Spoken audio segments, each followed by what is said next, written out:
नमस्कार बच्चों, मैं डॉक्टर जितेंद्र कुमार मारोठिया, सहचार्य इतिहास विभाग, सम्राट पृथ्वीराज चौहान राजकीय महाविद्यालय Ajmer. MA final group B 7th B, art and architect of medieval India, मध्यकाल के कला और साहित्य, और उसमें हम पढ़ रहे हैं मुगल काल में अकबर का हम जिक्र कर रहे थे। और अकबर के बाद मैं अकबर की कुछ बातों को आपको अब जो रहे हैं शेष उनको अपने अगले अध्ययन में अपन पढ़ेंगे। लेकिन इस बीच में मैं आपसे एक रूबरू होना चाहता हूं जहांगीर की स्थापत्य का। और देखिए, जहां तक जहांगीर की स्थापत्य का है तो ये अपने आप में एक बड़ी रोचक तो नहीं कह सकते, लेकिन बड़ा है। और मन में एक उदासी सा या क्षीणता का वातावरण इस बात का स्थापित हो जाता है, क्योंकि जहांगीर का काल स्थापत्य की दृष्टि से विश्राम का काल था। वो उड़ान, वो तीव्रता जो अकबर ने पैदा की थी, वो जहांगीर स्थापित नहीं कर पाए थे। लेकिन कुछ ऐसी चीजें थी जो बहुत मजबूत रूप से स्थायित्व रह गई और जहांगीर के स्थापत्य जहांगीर की रुचि बाग बगीचों में, उद्यान निर्माण में, चित्रकला में बहुत अधिक थी। लेकिन और उनका इसमें थी। और जो कोई भी उसका रूप हुआ, वो अकबर जो कुछ भी उन्होंने समझाया, वो अकबर की उत्कृष्टता को पूर्ण रूप देना ही था। अकबर का मकबरा जो सिकंदरा में है, वो सबसे इंपॉर्टेंट माना जाता है जहांगीर के समय में। यद्यपि अकबर ने इसको शुरुआत करवा दी थी और जगह स्थापित कर दी थी, वो पूर्ण संरचना, बाहरी वातावरण और अंदर भीतर की कई इमारतें अकबर द्वारा बनाई गई थी। लेकिन इसके निर्माण 1613 में पूर्ण हुआ, जब जहांगीर खुद सम्राट थे।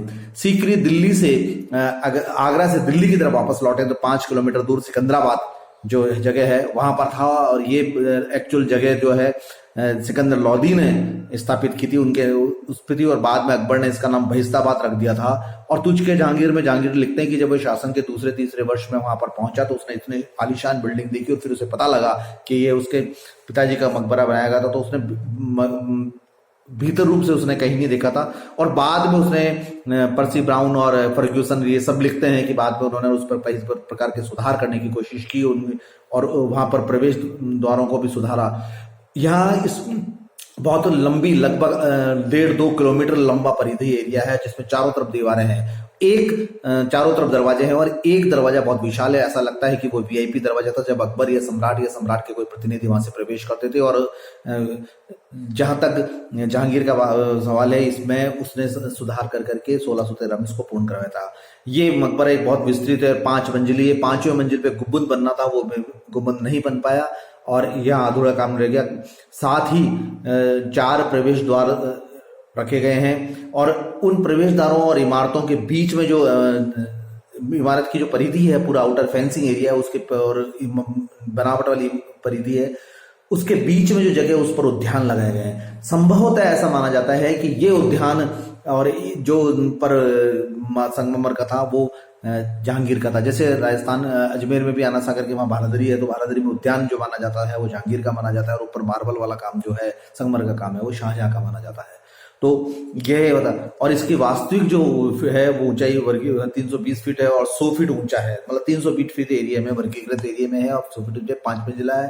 5वें पे गुंबद नहीं बना पाए हैं और प्रत्येक मंजिल अलग अलग चौड़ाई की, अलग अलग, लगभग 14-15 फीट की हर एक मंजिल है। 5वीं मंजिल पर ऊपर नहीं है और जो बीच पहली मंजिल पर इनका कब्र है, जिसपे सिरहाने जो अकबर ने जहां सर रखा था वहां पर अल्लाह अकबर लिखा हुआ है। और जहां पैर रहते थे अकबर के, वहां उसमें जल्ले अल्लाह उत्कीर्ण है पत्थरों पर। यहाँ एक रोचक चीज मैं आपको बताना चाहता हूं कि जिस तरीके से जब दफनाया जाता है साधारणतः अकबर या मुस्लिम समाज में या हुआ, तो जो है उनका सिर जो है मक्का की तरफ रखा जाता है और रहता है, परंतु सिर पूर्व में है यहाँ और उगते सूरज की तरफ है। तो ये एक बहुत बड़ी बात है, जो कि मक्का हमारे पश्चिम में है। तो ये एक बहुत है बड़ा वहां उसके समझ में आता है कि ये अकबर की कोई दार्शनिक अलग ही व्यवस्था थी या उसकी सोच अलग ही थी कि उसने इस प्रकार का कार्य किया। और रही बात इसके बनावट की शैली की, तो ये मुस्लिम के ताड़ों पर हिंदी शैली है, लेकिन इसका सम्मिश्रण देखा जाता है। ये हिंदू, बौद्ध, मुस्लिम, ईसाई शैलियों का जो बिल्कुल सम्मिश्रण है। यानी वास्तुकला की जो हिंदू दार्शनिक भी नहीं कही जा सकती, ईरानी भी नहीं कह सकती, लेकिन भारतीय कला का जो उदारवादी विचारधाराओं का जो एक सम्मिश्रण है वो इसमें नजर आता है। और सबसे बड़ी बात यह है कि इसके जो बनावट है पहली दूसरी तीसरी मंजिल का है उसके और उनके बनावटों की जो भारी आकृति देखा जाए, इसमें बौद्ध विहारों का या बौद्ध कलाओं का बहुत अधिक दृष्टिगोचर होती है। ये बहुत इंपॉर्टेंट है और ये बात हेवल ने कही भी है कि भारतीय कला का ये बहुत बड़ा नमूना है, लेकिन यहाँ पर बौद्ध दृष्टिकोण या बौद्ध जो है छटा इस स्थापत्य की दिल्ली में देखी जाती है। और वह छटा जो है अकबर ने बनाई थी। जहांगीर ने भीतरी रूप से इसको किया था, बाहर मंगल खाली स्थानों पर उद्यान लगाने का काम किया था, और लेकिन वह गुंबद पूरा भी उस समय भी नहीं बना पाए थे।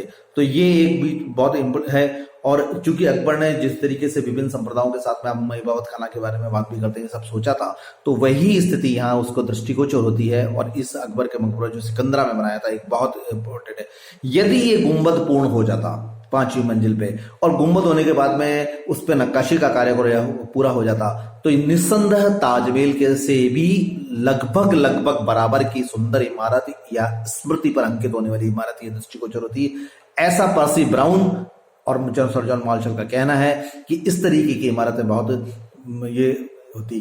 तो ये हमने बताया था कि आपको कि ये अकबर का मकबरा सिकंदरा में और 1613 में जहांगीर ने इसको पूर्ण किया, इसलिए जहांगीर के स्थापत्य का ही एक प्रमाण माना जाता है। धन्यवाद।